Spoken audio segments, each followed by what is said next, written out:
이 말을 듣는 순간 마음이 가벼워집니다. 이 말을 듣는 순간 어깨에 짊어졌던 무게가 스르르 내려앉는 것을 느낍니다. 마치 오랜 시간 꽉 쥐고 있던 주먹을 펴는 것처럼 긴장이 풀리고 숨이 깊어집니다. 놓으면 가벼워진다. 이 한 문장이 주는 위로는 단순한 말의 울림이 아닙니다. 그것은 우리 내면 깊숙이 숨어있던 진실을 깨우는 종소리입니다. 붙잡고 있던 것들의 무게. 우리는 살면서 많은 것을 붙잡습니다. 과거의 실수, 타인의 평가, 이루지 못한 꿈, 잃어버린 사람. 그것들을 놓으면 나라는 존재가 무너질 것만 같아서 꽉 붙들고 삽니다. 하지만 아이러니하게도 그 집착이 우리를 더 무겁게 만듭니다. 부처님은 이렇게 가르치셨습니다. 집착은 고통의 뿌리다. 놓아야 자유가 온다. 집착이란 사랑이 아닙니다. 그것은 두려움입니다. 잃을까봐, 변할까봐, 잊힐까봐 붙잡는 것입니다. 그런데 그 두려움 속에서는 진정한 평화를 느낄 수 없습니다. 강물을 붙잡으려는 손. 어느 날 한 수행자가 부처님께 물었습니다. 스승님, 저는 과거를 자꾸 떠올리며 괴로워합니다. 어떻게 하면 잊을 수 있습니까? 부처님은 강가로 그를 데려가 말씀하셨습니다. 저 흐르는 강물을 손으로 붙잡아 보라. 수행자는 손을 강물에 담갔지만 물은 손가락 사이로 빠져나갔습니다. 부처님이 말씀하셨습니다. 과거도 그와 같다. 붙잡으려 할수록 더 빠르게 흘러가고 손에 남는 것은 흔적뿐이다. 우리가 과거에 집착하는 이유는 그것이 내 것이라고 생각하기 때문입니다. 하지만 이미 지나간 순간은 결코 다시 돌아오지 않습니다. 그것을 붙잡으려 애쓰는 건 강물을 손에 담으려는 것만큼이나 헛된 일입니다. 놓는다는 것의 진짜 의미. 많은 사람들이 놓는다는 말을 오해합니다. 그럼 그냥 잊으라는 건가요? 아무렇지 않게 살라는 건가요? 아닙니다. 놓는다는 건 기억을 지우는 것이 아니라 그 기억에 대한 감정의 고리를 끊는 것입니다.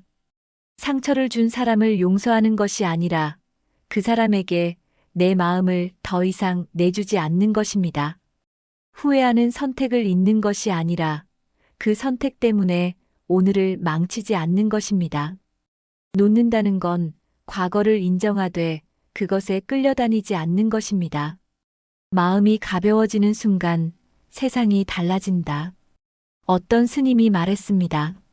마음이 무거운 사람은 작은 바람에도 쓰러지지만 마음이 가벼운 사람은 태풍 속에서도 춤을 춘다. 마음이 가벼워진다는 건 단순히 기분이 좋아지는 것이 아닙니다. 그것은 내 안의 중심이 다시 바로 서는 것입니다. 세상이 나를 흔들어도 나는 더 이상 쉽게 흔들리지 않습니다. 타인의 말 한마디에 무너지지 않고 과거의 실수에 발목 잡히지 않으며 미래의 불안에 짓눌리지 않습니다. 그저 지금 여기에 온전히 존재할 수 있게 됩니다. 오늘 하루 나에게 묻는 질문. 잠시 눈을 감고 스스로에게 물어보세요. 나는 지금 무엇을 붙잡고 있는가? 그것이 누군가의 말일 수도 있고, 지난날의 후회일 수도 있으며, 이루지 못한 꿈일 수도 있습니다. 그 마음을 알아차리는 것만으로도 이미 절반은 놓은 것입니다. 부처님은 말씀하셨습니다. 알아차림은 해방의 시작이다. 우리가 마음속 짐을 인식하는 순간, 그것은 더 이상 우리를 지배하지 못합니다. 놓을 용기를 내는 법. 놓는 것은 쉽지 않습니다. 때로는 용기가 필요하고 때로는 시간이 필요합니다. 하지만 한 가지 확실한 것은 놓는 순간 평화가 찾아온다는 것입니다. 오늘부터 이렇게 연습해 보세요. 아침에 일어나 심호흡을 3번 하며 말합니다. 오늘 하루 나는 가볍게 살겠습니다. 마음이 무거워질 때마다 스스로에게 묻습니다. 이 생각은 지금 나에게 도움이 되는가? 잠들기 전 하루 동안 놓아준 것들에 감사합니다. 오늘도 나는 조금 더 자유로워졌습니다. 작은 실천이 쌓이면 어느새 마음은 깃털처럼 가벼워집니다. 마무리 당신에게 전하는 메시지. 오늘 이 글을 읽는 당신에게 전합니다. 당신이 지금 무엇을 붙잡고 있든 그것이 얼마나 오래되었든 놓아도 괜찮습니다. 놓는다고 해서 당신이 약한 사람이 되는 것이 아닙니다. 오히려 그것은 가장 강한 선택입니다. 부처님의 가르침은 이렇게 말합니다. 마음이 가벼운 자는 어디서든 행복하다. 오늘도 기억하세요. 놓으면 가벼워진다. 그 말 한마디가 당신의 하루를, 인생을, 그리고 마음을 밝히는 따뜻한 등불이 되기를 바랍니다. 감사합니다. 당신의 말이 당신을 망치고 있습니다. 우리는 매일 수많은 말을 합니다. 아침에 일어나서 잠들기 전까지 우리는 끊임없이 말하고 듣고 소통합니다. 그런데 혹시 자신이 하는 말이 오히려 자신의 인생을 망치고 있다는 사실을 알고 계신가요? 많은 사람들이 자신의 말이 가진 힘을 과소평가합니다. 그냥 한 말인데 별 뜻 없이 한 말이야라고 생각하지만 당신이 내뱉는 말 하나하나는 당신의 인생을 만들어갑니다. 말은 단순히 소리가 아닙니다. 말은 당신의 생각을 만들고 관계를 만들고 기회를 만들고 결국 당신의 운명을 만듭니다. 1. 부정적인 말은 당신의 뇌를 프로그래밍한다. 나는 안 돼. 역시 나는 이런 게 안 맞아. 나는 원래 운이 없어. 어차피 실패할 거야. 이런 말을 습관적으로 하고 있다면 당신의 뇌는 이미 실패를 학습하고 있습니다. 뇌과학 연구에 따르면 우리가 반복적으로 하는 말은 뇌의 신경회로를 형성합니다. 부정적인 말을 반복하면 뇌는 그것을 사실로 받아들이고 실제로 부정적인 결과를 만들어내는 방향으로 행동하게 됩니다. 예를 들어, 나는 사람들 앞에서 말을 못해라고 계속 말하면 실제로 발표 상황에서 더욱 긴장하게 되고 결국 말을 못하게 됩니다. 이것은 자기 충족적 예언입니다. 당신이 말한 대로 당신의 인생이 흘러가는 것입니다. 2. 불평하는 말은 기회를 차단한다. 이 일은 너무 힘들어. 회사가 왜 이래? 요즘 세상이 왜 이렇게 힘든지. 돈 벌기 정말 어려워. 이런 불평을 입에 달고 사는 사람이 있습니다. 불평은 습관입니다. 한번 불평을 시작하면 모든 것이 불평거리로 보입니다. 문제는 불평하는 사람 주변에는 기회가 오지 않는다는 것입니다. 누가 불평만 하는 사람과 함께 일하고 싶겠습니까? 누가 부정적인 에너지를 뿜는 사람에게 좋은 기회를 주고 싶겠습니까? 성공한 사람들의 공통점은 불평하지 않는다는 것입니다. 그들은 문제를 발견하면 불평하는 대신 해결책을 찾습니다. 이거 힘든 애가 아니라 어떻게 하면 더 효율적으로 할 수 있을까? 라고 말합니다. 3. 험담하는 말은 신뢰를 파괴한다. 저 사람 진짜 별로야. 걔는 원래 그래. 뒤에서는 완전 다른 사람이더라. 험담은 순간의 재미를 주지만 장기적으로는 당신의 신뢰를 파괴합니다. 사람들은 당신이 다른 사람을 험담하는 것을 보면서 생각합니다. 저 사람은 내가 없을 때 나도 저렇게 말하겠구나. 험담하는 사람은 절대 신뢰받지 못합니다. 더 큰 문제는 험담이 습관이 되면 모든 사람을 부정적으로 보게 된다는 것입니다. 이것은 당신의 인간관계를 황폐화시키고 결국 고립되게 만듭니다. 4. 변명하는 말은 성장을 막는다. 그건 제 잘못이 아니에요. 시간이 없어서 못했어요. 원래 그런 거잖아요. 제가 어떻게 알아요. 변명하는 말은 당신을 피해자로 만듭니다. 변명은 책임을 회피하는 가장 쉬운 방법입니다. 하지만 변명을 할 때마다 당신은 성장의 기회를 잃습니다. 실패를 인정하고 원인을 분석하고 개선점을 찾는 과정에서 우리는 성장합니다. 그런데 변명은 이 모든 과정을 차단합니다. 성공한 사람들은 변명하지 않습니다. 제 책임입니다. 다음엔 더 잘하겠습니다. 이번 경험에서 배웠습니다라고 말합니다. 이것이 성장하는 사람의 언어입니다. 5. 과장하는 말은 신뢰를 잃게 한다. 나 진짜 엄청 바빠. 이거 완전 대박이야. 나는 항상 그래. 절대 그런 적 없어. 과장된 표현을 습관적으로 사용하는 사람이 있습니다. 과장은 순간적으로 주목을 받을 수 있지만 시간이 지나면 신뢰를 잃게 만듭니다. 사람들은 당신의 말을 걸러듣기 시작합니다. 저 사람 말은 반만 믿어야 해. 또 과장하네라고 생각하게 됩니다. 정확하고 사실적으로 말하는 습관이 중요합니다. 바쁘다가 아니라 오늘 마감이 3개 있어서 시간이 부족해. 대박이다가 아니라 기대 이상의 결과가 나왔어라고 구체적으로 말하는 것이 신뢰를 쌓습니다. 6. 남 탓하는 말은 당신을 약하게 만든다. 부모님이 지원을 안 해줘서, 상사가 인정을 안 해줘서, 환경이 안 좋아서, 운이 없어서 모든 것을 외부 탓으로 돌리는 사람이 있습니다. 남 탓하는 말은 당신을 무력하게 만듭니다. 모든 것이 남의 책임이라면 당신은 아무것도 바꿀 수 없는 피해자가 됩니다. 이런 마인드로는 절대 성공할 수 없습니다. 성공하는 사람들은 내부에서 원인을 찾습니다. 내가 더 노력했어야 했다. 내가 준비가 부족했다. 내가 선택을 잘못했다. 이렇게 내부 귀인을 하는 사람만이 상황을 바꿀 수 있습니다. 7. 무례한 말은 기회를 날려버린다. 그게 무슨 소리예요? 말이 안 되잖아요. 당신은 몰라요. 그런 식으로 하면 안 되죠. 무례한 말투는 순식간에 상대방을 적으로 만듭니다.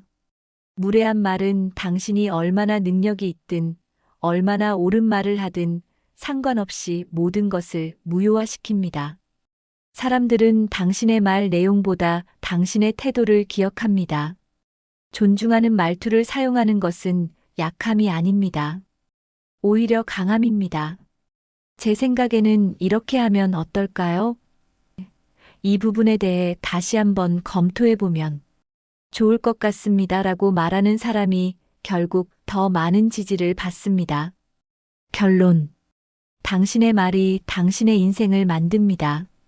부정적인 말, 불평하는 말, 험담하는 말, 변명하는 말, 과장하는 말, 남 탓하는 말, 무례한 말.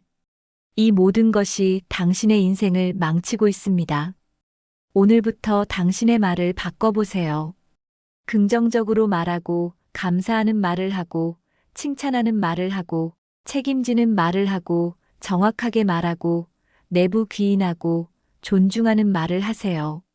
말을 바꾸면 생각이 바뀌고, 생각이 바뀌면 행동이 바뀌고, 행동이 바뀌면 습관이 바뀌고, 습관이 바뀌면 인생이 바뀝니다. 당신의 말이 당신을 만듭니다. 어떤 말을 선택할지는 당신에게 달려 있습니다. 감사합니다. 말 한마디가 천냥 빚을 갚는다더니 말 한마디가 천냥 빚을 만들기도 합니다. 우리는 살아가며 수없이 많은 사람을 만납니다. 친구, 가족, 직장 동료, 이웃. 그리고 그때마다 우리는 말을 합니다. 하지만 불교는 이렇게 가르칩니다. 사람을 만나면 먼저 침묵하라. 왜일까요? 왜 말보다 침묵이 더 현명할까요? 이 글에서는 법구경, 열반경, 유마경의 가르침을 바탕으로 말이 부메랑이 되는 이유와 침묵의 지혜를 나눕니다. 말은 부메랑이다. 당신에게 돌아온다. 불교에서는 업을 말합니다. 행동뿐 아니라 말도 업을 만듭니다. 좋은 말은 좋은 결과를, 나쁜 말은 나쁜 결과를 가져옵니다. 비방하면 비방받는다. 누군가를 험담하면 그 말은 돌고 돌아 당신에게 돌아옵니다.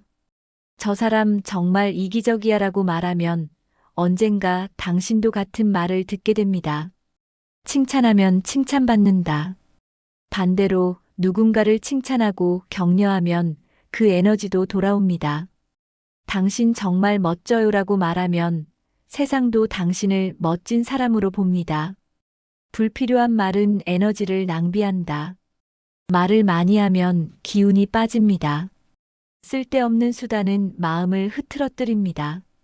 법구경에서는 이렇게 말합니다. 말을 삼가는 자는 지혜롭고 말이 많은 자는 어리석다. 침묵에 흰 말하지 않아도 전해진다. 침묵은 비겁함이 아닙니다. 침묵은 가장 강력한 의사소통입니다. 침묵은 존중이다. 상대의 말을 끝까지 듣고 먼저 침묵하는 것은 상대를 존중하는 행위입니다. 말을 끊지 않고 반박하지 않고 그저 들어주는 것만으로도 큰 위로가 됩니다. 침묵은 관찰이다. 말을 하지 않으면 더 많이 보고 듣게 됩니다. 상대의 표정, 목소리 톤, 숨겨진 감정.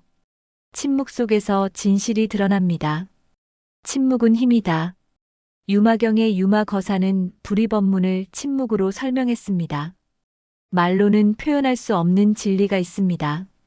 그 진리는 침묵 속에 있습니다. 이런 말은 절대 하지 마세요. 불교에서 말하는 불망어, 거짓말을 하지 말라는 계율입니다. 하지만 거짓말만 문제일까요? 이런 말들도 조심해야 합니다. 험담과 비방. 없는 사람을 욕하지 마세요. 그 말은 100% 당신에게 돌아옵니다. 자랑과 과시. 나는 이렇게 잘났어라는 말은 오히려 당신을 작게 만듭니다. 불필요한 조언. 묻지도 않은 조언은 간섭입니다. 상대는 해결책이 아니라 공감을 원합니다. 감정적인 말. 화가 났을 때 내뱉은 말은 칼보다 깊은 상처를 남깁니다. 침묵하기 어렵다면 이렇게 말하세요. 침묵이 어색하거나 뭔가 말해야 할 것 같다면 이렇게 해보세요. 그렇구나. 상대의 말을 인정하고 받아들이는 가장 좋은 표현입니다. 고맙습니다. 감사는 언제나 옳습니다. 상대를 인정하고 존중하는 말입니다. 잘 들었습니다. 상대의 이야기를 경청했음을 알리는 따뜻한 표현입니다. 아무 말도 하지 않고 미소 짓기. 미소는 말보다 강력합니다. 따뜻한 미소 하나면 충분합니다. 침묵을 수행으로 만드는 방법. 침묵은 단순히 말을 안 하는 것이 아닙니다. 마음의 수행입니다. 하루 10분 침묵 시간 갖기. 아침이나 저녁에 10분간 아무 말도 하지 않는 시간을 가지세요. 그 시간 동안 마음을 관찰하고 호흡에 집중하세요. 말하기 전에 3초 멈추기. 말이 입 밖으로 나가기 전 3초만 멈추세요. 이 말이 필요한가? 상처를 주지는 않을까? 생각해 보세요. 하루 한 번 듣기만 하기. 대화할 때 한 번은 말하지 않고 오직 듣기만 해보세요. 상대의 말을 끝까지 듣고 반응하지 않고 그저 받아들이세요. 경전이 말하는 침묵의 지혜. 법구경 말을 삼가는 자는 평안하고 말이 많은 자는 고통받는다. 열반경 입은 화의 문이요. 혀는 몸을 자르는 칼이다. 유마경 침묵이 가장 위대한 설법이다. 마무리 오늘부터 실천하세요. 사람을 만나면 침묵하세요. 말은 부메랑입니다. 당신이 내뱉은 말은 반드시 당신에게 돌아옵니다. 좋은 말은 좋은 결과를, 나쁜 말은 나쁜 결과를 가져옵니다. 오늘 당장 실천할 수 있는 방법. 하루 10분 침묵 시간 갖기. 말하기 전 3초 멈추고 생각하기. 상대의 말을 끝까지 듣고 침묵으로 답하기. 침묵은 나약함이 아닙니다. 침묵은 가장 강력한 힘입니다. 당신이 침묵할 때 세상은 당신의 진심을 듣습니다. 오늘부터 말 대신 침묵을 선택하세요. 당신의 인생이 바뀔 것입니다. 나무아미타불. 60대 이후 나이가 들수록 마음이 편안해지는 한마디. 60대에 접어들면서 우리는 인생의 많은 것을 경험했습니다. 기쁨과 슬픔, 성공과 실패, 만남과 이별. 그 모든 순간들이 지금의 나를 만들었지만 동시에 마음속에 무거운 짐으로 남아있기도 합니다. 어느 날 한 노인이 부처님을 찾아왔습니다. 스승님, 저는 평생을 열심히 살았습니다. 가족을 위해, 일을 위해 최선을 다했습니다. 그런데 왜 마음이 이렇게 무겁습니까? 부처님은 빈 그릇 2개를 가져오게 하셨습니다. 하나에는 돌을 가득 담고 다른 하나는 비워두셨습니다. 이 2그릇 중 어느 것이 더 가치 있는가? 노인이 대답했습니다. 돌이 가득 담긴 그릇이 더 가치 있어 보입니다. 부처님은 미소 지으셨습니다. 그렇다면 이 그릇에 꽃을 담아보라. 노인은 돌이 가득한 그릇에는 꽃을 담을 수 없었습니다. 반면 빈 그릇에는 아름다운 꽃을 가득 담을 수 있었습니다. 그대의 마음도 마찬가지다. 과거의 후회, 타인의 평가, 이루지 못한 꿈으로 가득 차 있으면 새로운 행복이 들어올 자리가 없다. 집착을 내려놓는 지혜. 우리는 평생 무언가를 쌓아왔습니다. 지식, 경험, 재산, 명예. 하지만 60대 이후에는 쌓는 것보다 비우는 것이 더 중요합니다. 부처님은 말씀하셨습니다. 집착하는 마음이 고통을 만든다. 모든 것은 변하고 모든 것은 지나간다. 자녀에 대한 집착을 내려놓으세요. 그들은 이미 자신의 인생을 살고 있습니다. 당신의 사랑은 간섭이 아니라 믿음으로 표현되어야 합니다. 배우자와의 오래된 원망도 내려놓으세요. 평생을 함께한 사람입니다. 완벽하지 않았지만 그 불완전함 속에서 서로를 지탱해 왔습니다. 과거의 성공에 대한 집착도 놓아야 합니다. 그때는 내가 이랬는데 하는 말은 현재의 나를 부정하는 것입니다. 과거의 영광보다 지금 이 순간의 평화가 더 소중합니다. 용서의 힘. 어느 수행자가 부처님께 물었습니다. 저를 배신한 사람을 어떻게 용서할 수 있습니까? 부처님은 대답하셨습니다. 용서는 상대를 위한 것이 아니라 자신을 위한 것이다. 용서하지 않으면 독을 마신 채 상대가 죽기를 기다리는 것과 같다. 60대가 되면 용서해야 할 사람들이 많습니다. 나를 상처 입힌 사람, 나를 오해한 사람, 나를 외면한 사람. 하지만 그 분노와 원망을 계속 품고 있으면 상처는 그들이 아니라 나 자신에게 남습니다. 용서는 약함이 아닙니다. 오히려 마음의 자유를 찾는 가장 강한 힘입니다. 지금 이 순간에 머무는 법. 부처님은 말씀하셨습니다. 과거에 머물면 우울해지고 미래를 걱정하면 불안해진다. 오직 현재에 머물 때만 평화가 온다. 아침에 눈을 뜨면 감사하세요. 또 하루를 살 수 있다는 것, 숨을 쉴 수 있다는 것, 사랑하는 사람이 곁에 있다는 것에 감사하세요. 차 한 잔을 마실 때도 온전히 그 순간에 집중하세요. 따뜻한 온기, 은은한 향, 입안에 퍼지는 맛. 그 모든 것이 지금 이 순간의 선물입니다. 산책을 나갈 때도 마음을 함께 데려가세요. 바람의 느낌, 나뭇잎의 소리, 햇살의 따스함. 자연은 언제나 현재에 머물며 우리를 초대합니다. 노년의 진정한 자유. 60대 이후의 삶은 의무에서 자유로워지는 시간입니다. 더 이상 누군가를 위해 살 필요가 없습니다. 나를 위해 살아도 됩니다. 하지만 많은 분들이 이 자유를 두려워합니다. 이제 내가 뭘 해야 하지? 나는 누구인가?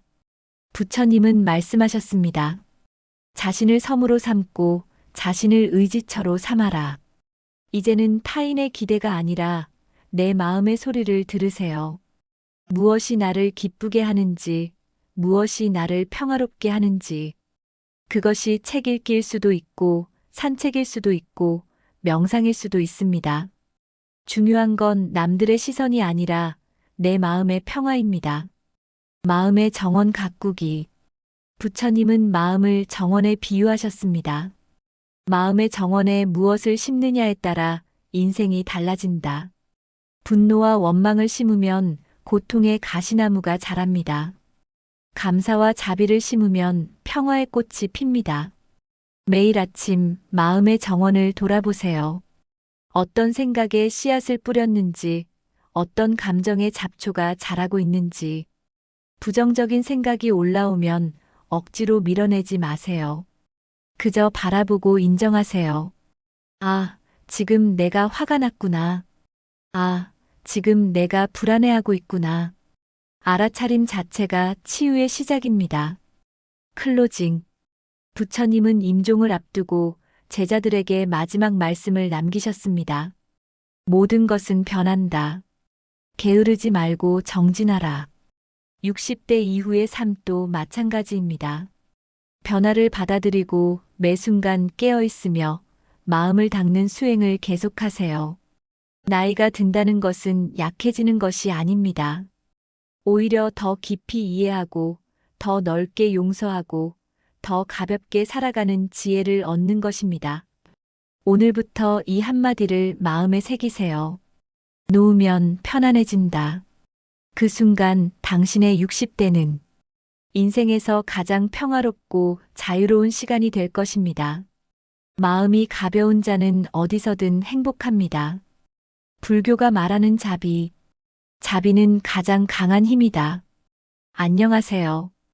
오늘은 불교에서 말하는 자비의 힘에 대해 이야기해 보려고 합니다. 여러분은 자비라는 단어를 들으면 무엇이 떠오르시나요? 혹시 약하고 온순한 이미지를 떠올리시나요?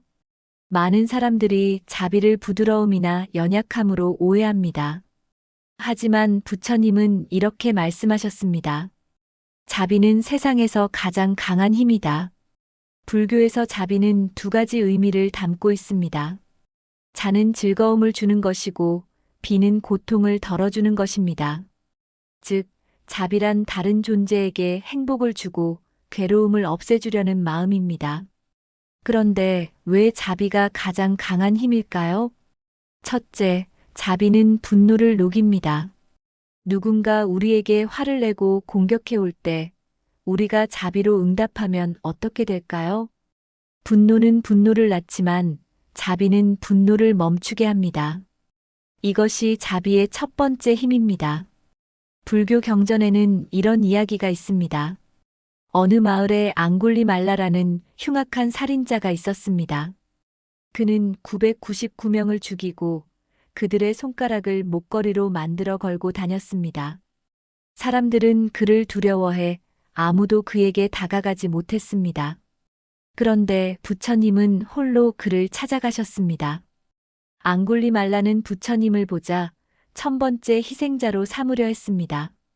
칼을 들고 부처님을 쫓아갔지만 아무리 뛰어도 천천히 걷는 부처님을 따라잡을 수 없었습니다. 지친 앙굴리말라가 소리쳤습니다. 멈춰라. 그러자 부처님이 말씀하셨습니다. 나는 이미 멈췄다. 멈추지 못한 것은 너다. 그 순간 앙굴리말라는 깨달았습니다. 부처님은 살생을 멈췄고 분노를 멈췄고 탐욕을 멈췄습니다. 하지만 자신은 아직도 증오와 폭력을 멈추지 못하고 있었습니다. 그는 부처님의 자비 앞에서 칼을 내려놓았고 결국 부처님의 제자가 되었습니다. 이것이 자비의 힘입니다. 무력으로 제압한 것이 아니라 자비로 변화시킨 것입니다. 둘째, 자비는 우리 자신을 치유합니다. 많은 사람들이 타인에게 자비를 베푸는 것은 손해라고 생각합니다. 내 것을 나눠주고 내 시간을 써주고 내 에너지를 쏟는 것이니까요. 하지만 불교는 정반대로 가르칩니다. 자비를 베푸는 사람이 가장 큰 이익을 얻는다고 합니다. 왜냐하면 자비는 우리 마음속의 독을 정화하기 때문입니다. 우리 마음에는 세 가지 독이 있습니다. 탐욕, 분노, 어리석음. 이 세 가지 독이 우리를 괴롭게 만듭니다. 그런데 자비를 실천하면 이 독이 사라집니다. 자비를 베풀면 탐욕이 줄어듭니다. 나누는 기쁨이 소유하는 기쁨보다 크다는 것을 알게 됩니다. 자비를 베풀면 분노가 사라집니다.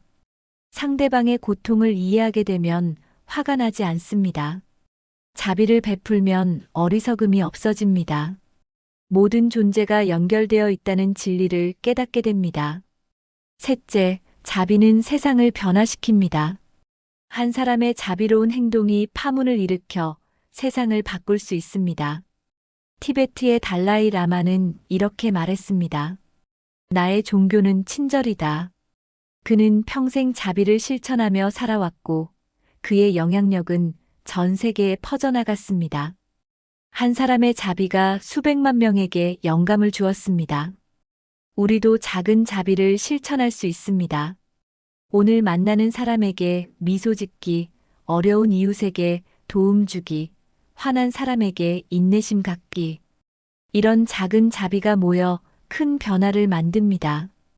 그렇다면 어떻게 자비를 실천할 수 있을까요? 불교에서는 자비 명상을 가르칩니다. 먼저 자신에게 자비를 베풉니다. 내가 행복하기를, 내가 평화롭기를, 내가 건강하기를. 그 다음 사랑하는 사람에게 자비를 확장합니다. 당신이 행복하기를, 당신이 평화롭기를. 그 다음 중립적인 사람, 어려운 사람, 그리고 마지막에는 모든 존재에게 자비를 확장합니다. 이 명상을 매일 실천하면 놀라운 변화가 일어납니다. 처음에는 단어에 불과했던 것이 점점 진짜 느낌이 됩니다. 그리고 어느 순간 우리는 자비로 가득 찬 사람이 되어 있습니다. 하지만 주의할 점이 있습니다. 자비는 동정이 아닙니다.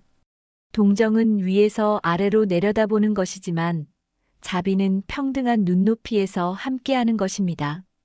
자비는 희생이 아닙니다. 자신을 버리고 타인만을 위하는 것이 자비가 아닙니다. 진정한 자비는 자신도 타인도 모두 소중히 여기는 것입니다. 자비는 약함이 아닙니다. 자비는 가장 강한 용기를 필요로 합니다. 화내기는 쉽지만 용서하기는 어렵습니다. 미워하기는 쉽지만 사랑하기는 어렵습니다. 자비는 가장 용감한 선택입니다. 부처님의 마지막 말씀은 이것이었습니다. 모든 것은 변한다. 게으르지 말고 정진하라. 그리고 부처님이 평생 정진한 것이 바로 자비였습니다. 세상에는 두 종류의 힘이 있습니다. 외부에서 오는 힘과 내부에서 나오는 힘. 외부의 힘은 강제하고 억압하지만 내부의 힘은 변화시키고 치유합니다. 자비는 내부에서 나오는 가장 강한 힘입니다. 오늘 하루 자비를 실천해 보세요. 아침에 일어나면 자비 명상으로 시작하세요. 가족에게 자비로운 말을 건네세요.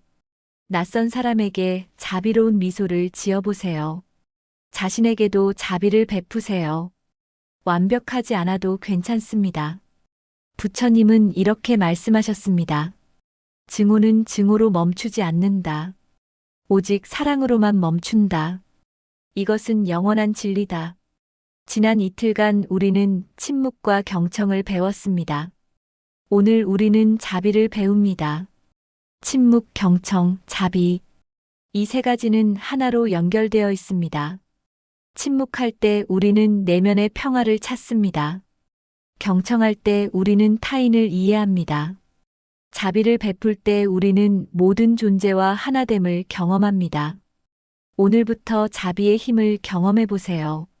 세상에서 가장 강한 힘을 당신의 것으로 만드세요. 자비는 세상을 바꾸는 가장 위대한 혁명입니다.